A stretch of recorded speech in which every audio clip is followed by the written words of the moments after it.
أعوذ بالله من الشيطان الرجيم. بسم الله الرحمن الرحيم.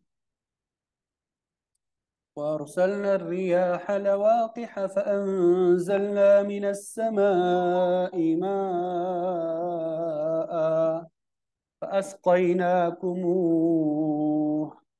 وما أنتم له بخازنين.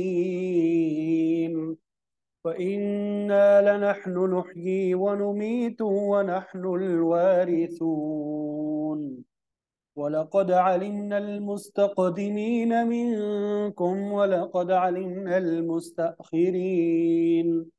وإن ربك هو يحشرهم إنه حكيم عليم. ولقد خلقنا الإنسان من صلصال من حمأ مسنون. والجان خلقناه من قبل من نار السموم. وإذ قال ربك للملائكة إني خالق بشرا من صلصال إني خالق بشرا من صلصال من حمأ مسنون. فإذا سويته ونفخت فيه من روحي فقعوا له ساجدين. فسجد الملائكة كلهم أجمعون إلا إبليس أبى أن يكون مع الساجدين. قال يا إبليس ما لك ألا تكون مع الساجدين؟ قال لم أكن لأسجد لبشر خلقته من صلصال من حمأ مسنون. قال فاخرج منها فإنك رجيم وإن عليك اللعنة إلى يوم الدين. قال رب فأنظرني إلى يوم يبعثون. قال فإنك من المنظرين إلى يوم الوقت المعلوم. قال رب بما أغويتني لأزينن لهم في الأرض ولأغوينهم أجمعين إلا عبادك منهم المخلصين. قال هذا صراط علي مستقيم. إن عبادي ليس لك عليهم سلطان إلا من اتبعك من الغاوين. وإن جهنم لموعدهم أجمعين لها 7 أبواب لكل باب منهم جزء مقسوم. صدق الله العظيم.